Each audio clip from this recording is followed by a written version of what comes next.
You know what I'm going to say? Good morning. Good morning. Actually, that's pretty good. I won't ask you to say it again, but in my culture, being a black female that grew up in the South, learning to scream across cotton fields, where I come from, when you call, you have to get a response.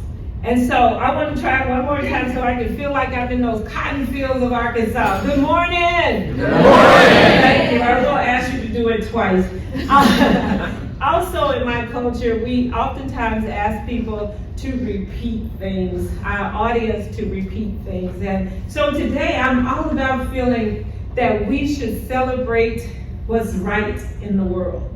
And so repeat after me, celebrate.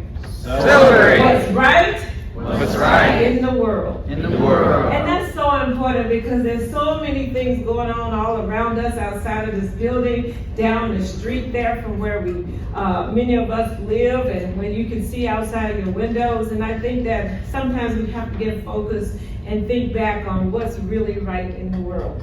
In my culture, we also talk to our neighbors.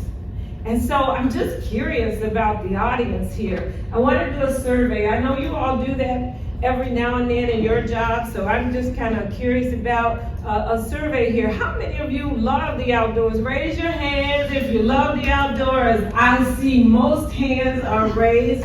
How many of you love getting together the way you are this week and being able to be outside? Raise your hand. There you go. Most of you all are okay. You don't like being inside, but if you have to be inside, you're inside with the people you like. So now look at your neighbor. I want you to look in their eyes, and say, I love, you already know you love the outdoors. And just tell them, I'm just a love machine. I'm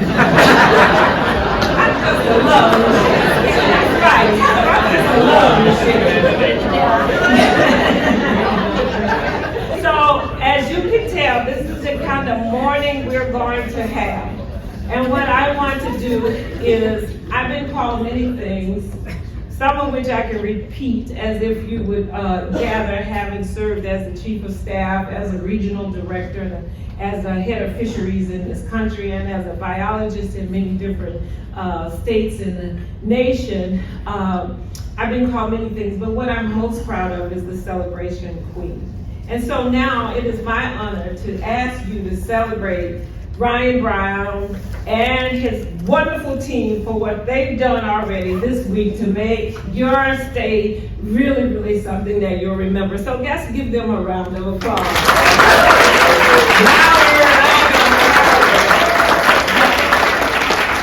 Thankful for Ron, thankful for Bob, that really helped me a lot, and Megan and Tim and all of the people that are here. And you're gonna get a chance to see some of the great photography here that Megan has done throughout the state, and she's helped a lot, and so you'll get a chance to see the Commonwealth of Virginia and why we're so proud to be here.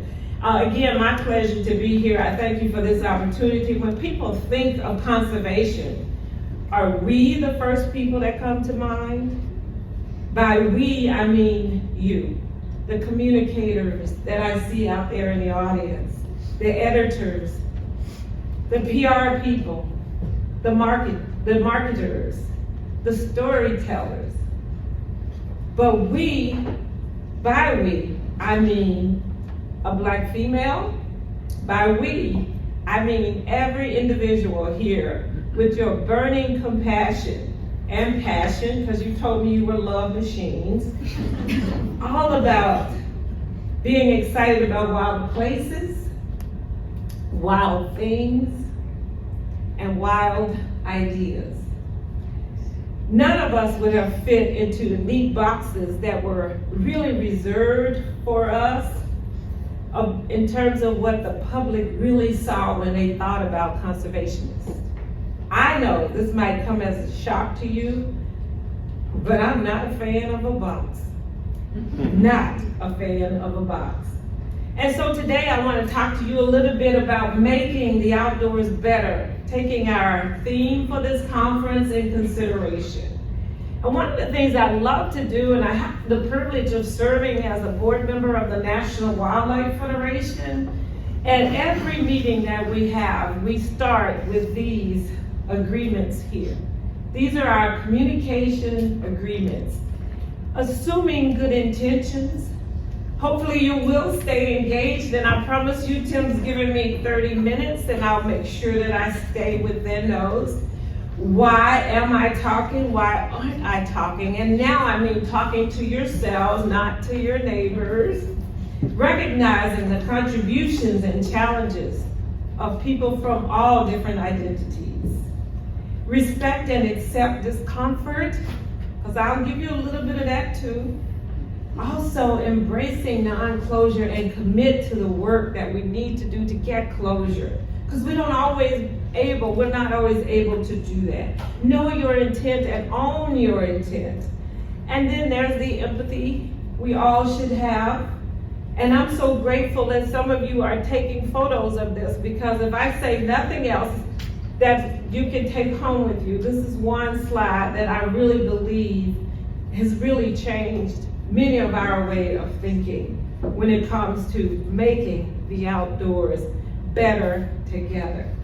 And then that imperfection, not only in ourselves, but accepting it in others and the process. And then practicing the both and thinking. And then in many cases, we have to practice listening and withholding judgment. So as I think about that, the fact that the outdoors is changing, and I don't have to tell you that, you know that for sure. And just last year in 2023, 4.1 million people went fishing for the first time. 40% were women. Of all the undergraduate biology majors, more than 60% were women. These are exciting times. They're there. They're there for us to think about. But we still got work to do. And I have always liked to integrate songs into my speeches. And today the song that resonates with me is the Isley Brothers song that I had a chance to learn when I was like 9th grade. It says, I got work to do. I got a job, baby. Because in addition to the fact that the women are here and they are present, in life we still have a lot of things that we need to still work through. We still have those unconscious biases. We have isolationism. Micro and macro aggressions are still out there, sexism and racism. And now, in my considered opinion, and I tell people all of the time, that not only are we dealing with this when it comes to women and people of color, we have to make sure that we're not doing the same thing to white men. I tell people all of the time, there's a few good white men that came into my life and changed it. Ryan being one of them, but many of the men that hired me to do the job that I did, it was because they believed in me. And they believed in others that are like me. And white men are getting a hard time these days. Some of them deserve it now, but but some of them don't. And we have to make sure that we have a balanced system here. We don't want to revert back to that. You don't have to be a trained biologist to realize habitat is important. These agencies like DWR spend millions of dollars each year to create diverse ecosystems. The biologists and the habitat specialists we work with spend much of the year planting native seeds, recreating wetlands, harvesting timber, and one of my favorites, I love it, I serve on the board of the Nature Conservancy here in the Commonwealth, using fire to promote early successional habitat. And why do we do this? It's because diversity matters. Each of you play a role in telling conservation stories. You open the doors to the life-altering and enhancing experiences in the outdoors. You are the creative fire behind the modern conservation movement, making the world a better place together. As communicators, and I know you know most of this, but I've heard that it takes the average adult learner 17 times to commit something to memory. And so if you've heard it before, this is a celebration of what's right in the world and what you all are doing, and that you should feel so proud of. You're positioned to shape the future of the outdoor recreation. You create the reality of what the outdoors adventure community of the future will look like in the future. You're there, you're already doing it, and you're doing a wonderful job. As storytellers, you keep wildlife agencies relevant. Only 6% of the US population hunt, according to our statistics. 6%, that's a small group. There's no sugarcoating it. Of that 6%, 77% are males and they're white. That doesn't sound like a very diverse ecosystem, does it? Almost 12% of Americans went fishing over the same period. 44% reported watching wildlife. What does that tell you too? And I'm so proud that serving as a commissioner and on the board with the folks at DWR, having a watchable wildlife action plan is something we're proud of in our Commonwealth. And I go around the country telling people about it because many people are now watching wildlife and they will make a difference in the future. If wildlife agencies want to remain and become more relevant with the large segment of the population, we have to embrace and continue to do what you all are doing, embracing diversity and inclusion, not just in terms of race. Again, I'm sure we probably thought that that's what I was going to speak about the most, but gender, abilities, and other diverse user groups as well. We have to bring them all into the tent. Again, I know that I'm preaching to the choir. And if you're doing it, keep doing it, keep doing it, and keep doing it. All of you, the narrators of this universal outdoor experience, you play an important role in pulling together those kayakers, those hikers, those birders, the deer hunters, the anglers, the campers, and the trail runners into this collective group, united by that passion, those love machines that are out there, that you choose to create a public reality. You're doing that. And it's an awesome responsibility. And I know, because as regional director of the Northeast at U.S. Fish and Wildlife Service, it was often that individuals like yourselves would come into my office and share with me how important the work that they were doing was so important, but not getting the priority, not getting the resources that they deserved. But you kept doing it, and you keep doing it. State and federal fish and wildlife agencies, we show the world. We realize that it's important to show the world that people of color and various abilities can and do enjoy the outdoors. I love this organization that's called Black Folks Hunt To, Camp To, a lot of those things. Outdoor Afro, those organizations are out there doing great things. And those of us that sometimes forget to include these users in our marketing materials and staff are erecting another yet barrier to participation to the non-traditional users. Can you imagine being mind-numbing, passionate about something, yet never seeing anyone that actually looks like you in a photograph or a video about that topic? It can be discouraging. It can make you ask, do I really belong? I look at my own life story, and it starts here. Bayou Bartholomew, the longest bayou in the world. Over 367 species. Some folk tell me that ivory-billed woodpecker is somewhere along this bayou. But what I most appreciate about this bayou are the words of one of my colleagues, Colin O'Mara from the National Wildlife Federation, when he said, "Save our wildlife to save ourselves." And that is really important, and it resonates with me because I'll tell you, it was here on Bayou Bartholomew that I cast my first line to catch what I hope would be a largemouth bass. And it was here that I remember my mother telling me great stories that you've heard from Director Brown about how important it was to really, really think about what we were doing and be able to focus on our goals. Because she said to us and to me, what you see is what you get. What you see is what you get. Maybe if you see that fish at the end of your line, you have the opportunity to work hard and do something to get it.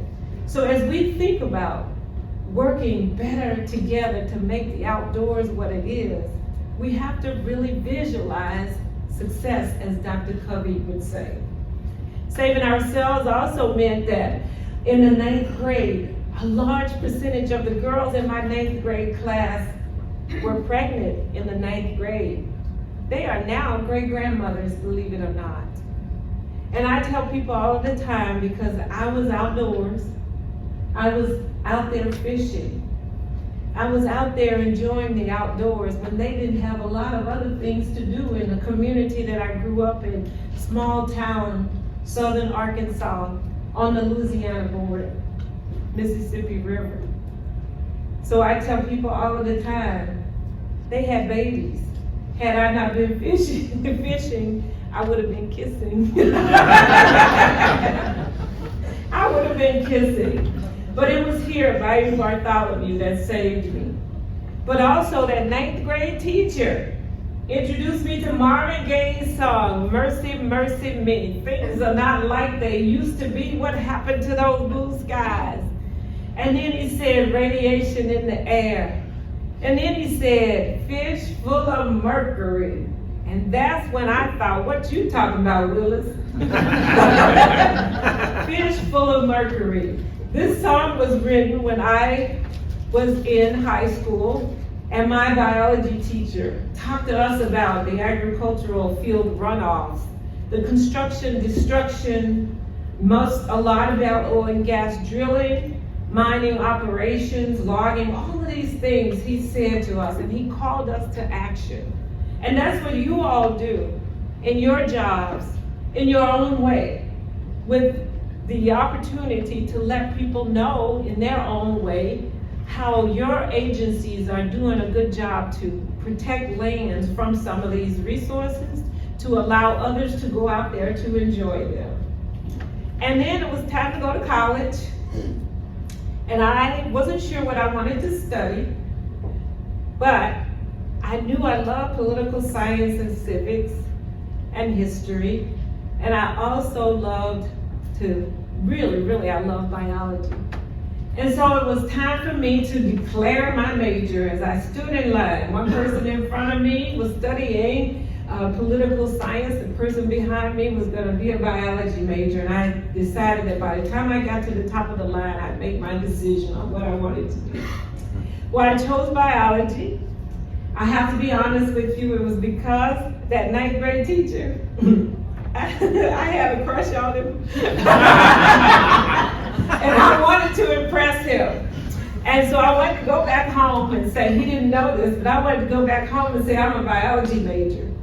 And I was still excited even as a freshman in college, because in my mind, he didn't know it, but he was gonna be my baby daddy. Actually, I studied biology, but after my first semester there at the University of Arkansas at Pine Bluff, they had a wonderful fisheries program. So this gentleman, Hannibal Bolton, came down from the U.S. Fish and Wildlife Service, and he encouraged me to apply for an internship program.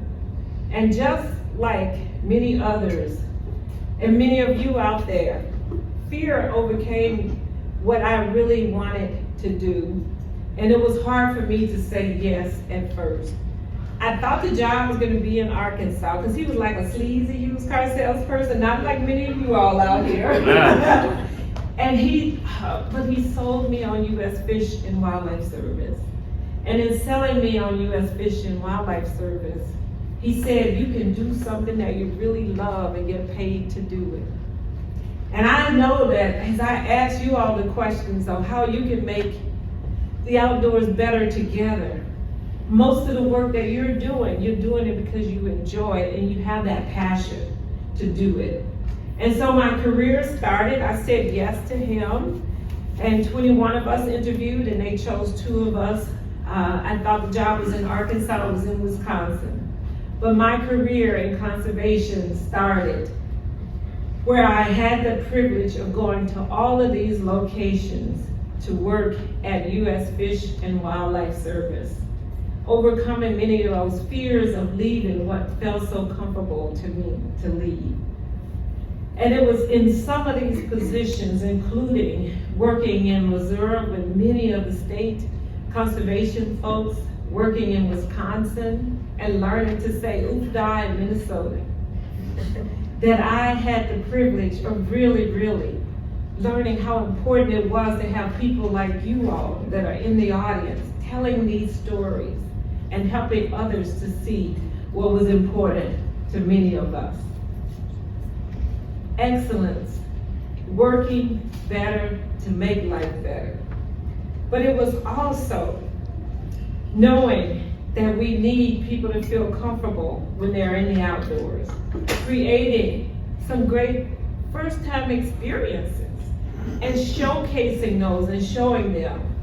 Because success is more than including a variety of racial groups in your marketing materials intended to bring new hunters and anglers on board.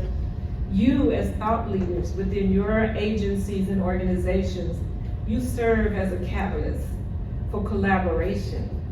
Reach out to your education and hunter education staff. Get in touch, continue to get in touch with those that are in the field. Be great allies for everyone that you can. And speaking of allies, when I was 3rd grade, I had the privilege, I didn't realize it at the time, but my mother and the folks in our community fought to integrate many of our schools in the South. And in my hometown, my school was still segregated. And so she had this brilliant idea that she was going to do something about it, not only her, but others that were in the area. And so she was able to really convince them with freedom of choice to choose folks from the Black community to send them to the white school. And so the principal said, which one of yours are you going to send? My mother had 11 children, and each day she would line us all up and she would tell us to go to school and really, really work hard, because we were a part of a community. We were a part of a family. And that's how I see you all out there. Those of you that are smiling and encouraging me to keep talking, you are a part of a family. You are our allies. And she said, to each one of us, you're a piece of work.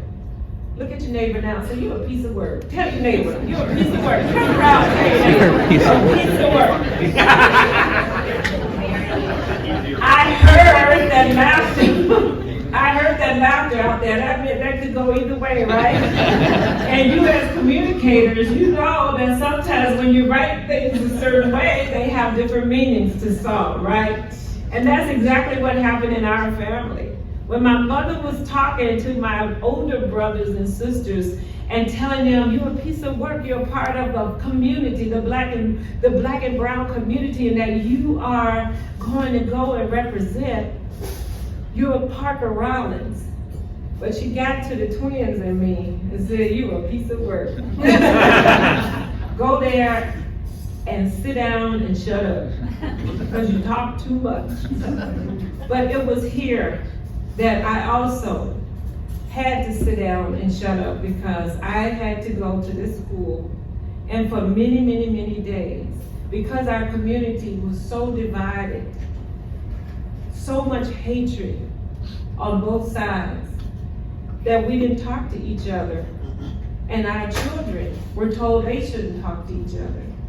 So I sat in that classroom, I sat at recess all alone.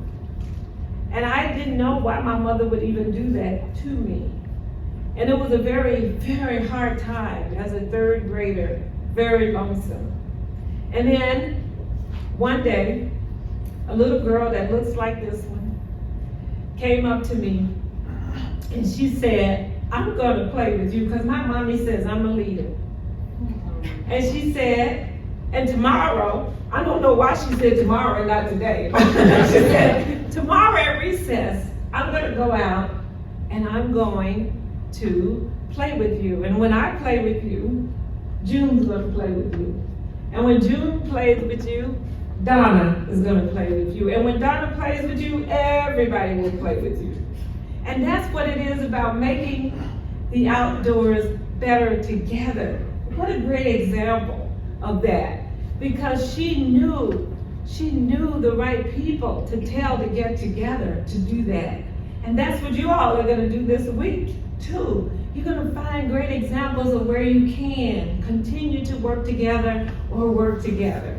And they were so right about that. Paula was right about that. The next morning, we went outside and we decided we were gonna do the double Dutch jump rope. And she had really planned this out because she said, I'm gonna get on one end, and she said, June's gonna get on the other end. And then she said, no. She said, I'm gonna put Donna on the other end and we're gonna jump in together. We're gonna jump rope together. And believe it or not, we became the double Dutch jump roping queens of the playground from then on. Allyship is what all this was about in importance. Stepping out beyond where we were with excellence, making the best better. We need to continue to do that as we think about getting folks out to the woods. Mentorship programs are so important to make hunters feel important.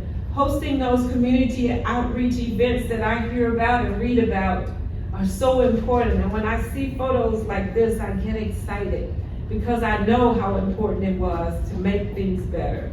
Cultivating relationships with the next wave of conservationists. The good looking model of color on the cover of the Regulations Digest isn't the same as an exhausted first-time hunter with muddy boots, shining eyes, who is just amazed at what they've just accomplished. That's the look that we like to capture. That's the look that we like to see. You want to work hard to continue to educate and break down many of those too long-held barriers that exist between user groups. Virginia Department of Wildlife Resources here in the Commonwealth, they have this wonderful app, the Access app, to explore the wild. And it's an example of how important it is to use tools that the younger generation are using, easy to use resources that highlight our public land opportunities. I had the privilege of serving as a head of fisheries in this country. What I remember the most about this experience is having leadership that says stand tall. Stand tall. That's what you all are doing. That's what motivates me when I have a chance to talk to you. Stand tall as you know that change is on its way and you are the leaders in the change that's happened. It's time for us to continue to stand tall. And outreach, the work that you're doing, will make all the difference in the world. And we can't go back to the way that we've always done it. It's time for us to continue to move forward. Promoting wildlife viewing, as I said earlier, recreational hunting as a part of your agency's marketing plan, and are some of the options. Between 2001 and 2016, the number of female shooters grew by 81%. And a lot of those shooters and the gun owners are Black females. I have quite a few in my sorority that are now wanting these really nice posters that go along with their outfits. 2019 and 2020, those purchased by African American shooters increased 56%, aligning with the agency's long-term objective. With these emerging markets, it only makes sense to do this. Those financial contributions, having worked at U.S. Fish and Wildlife Services, sending those resources back out to the states, those are substantial numbers there. And we have to develop that business model and revenue streams that require these agencies to recruit the staff with different skill sets. And here's one group that we know we can do marketing. We've shown people that we have the skill sets to do many of these jobs. They're out there to be done. I know you know about all the challenges that we're facing. I know that you have one of the best products in the world. When I have family members to come and visit, I can put different books out for them to look at. But it's those conservation magazines and calendars that get most of the attention when my family members come. They're the ones that are there. And so it's up to you. This is all about this call to action. It's up to you, the communicators, the weavers of tales of adventure, to entice and invite people into the great outdoors, just like you're doing in many cases. There's a place for each of us, for everyone outside. There are some challenges, don't get me wrong, I know what they are. I know how they feel. But I also know that there are so many more opportunities to have advocates that can help us do what we need to do in the outdoors. We gotta do it with passion. We gotta do it with inspiration, and we gotta do it with excellence. And it's up to you to help make that happen. And as I close, I always have to tell another story about my mother. And it was amazing because it was on her dying bed. And I was a teenager at the time. And I said to her, you know, Mama, how in the world will I be able to live without you? Life's gonna be really hard. But she said to me in her own ways that, Mamie, you have to keep going and you have to keep growing. But she said it to me in a poem that I will end my presentation with. And that poem is, each day I live to be a day to give the best of me. I'm only one, but not alone.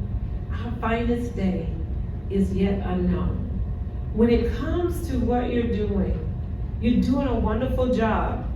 You're not doing it by yourself. Sometimes it feels that way, but you're not alone. And I know that as you continue to do the great work that you're doing, you will make sure that it's done with passion, inspiration, and excellence. And now the other thing she said to me is, use some of those great skills that I gave you. And so as I close, I always end with one of my favorite songs that she taught me, and it has many, many different meanings. But the meaning that I like best is be persistent. She said, choose happiness. And it says, keep going and growing in the right direction. So stand up with me, we're gonna sing Row, Row, Row Your Boat, right? You ready? I know some of you all knew I was headed here. Let's go, all right. This will wake us up and I'm gonna sit down. 1, 2, 3. Row, row, row your boat gently down the stream. Merrily, merrily, merrily, merrily, life is but a dream. All right, shall I listen to the men before I sit down? I want to hear them sing, or those who identify themselves as men in that very white voice. All right, you ready? and I want all those women that identify as women to know that, again, we can't be laughing at these guys because they are trying really hard. Some of them will be shy about it, others will go for it. But the bottom line is this song is all about what you all are doing. When I talk about passion, inspiration, and excellence, when I talk about celebrating what's right in the world, when we talk about how we have to go out and showcase all people, not in a box, But all people know better where they are. We want to roll, roll, roll, don't stop. Roll, roll, roll, don't quit. And then it says roll your boat. That means stay in your lane sometimes. Roll boat. But make sure you're responsible and know what your boat's all about, what you're supposed to be doing. And then it says gently. As a leader in conservation and a woman in conservation, I made sure, and I learned the hard way, that I didn't have to be Rambo. That I could be myself with high emotional intelligence. Roll, roll, roll your boat and gently down the stream. That means keep moving. Will Rogers said you could be on the right track, but if you're not moving, somebody will run over you. Keep moving. And then it says life is but a dream. Let's hear from those men in that very white voice. 1, 2, 3. Row, row, row your boat gently down the stream. There you go. Merrily, merrily, merrily, merrily, life is but a dream. They sound pretty good. Don't think the ladies, women give them a round of applause. All right. And now we can sing all together, because that's what diversity is all about, right? Growing together as I close. Let's do it. 1, 2, 3. Row, row, row your boat gently down the stream. Merrily, merrily, merrily, merrily, life is but a dream. And that is so true. Again, a call to action. I can, I will, I must. You must continue with passion, inspiration, and excellence. High. I can, say I can. I can. I will. I will. I must. I must. I can. I can. I will. I will. I must. I must. All right, look at your neighbor now and tell them that, and I'm going to sit down. I can.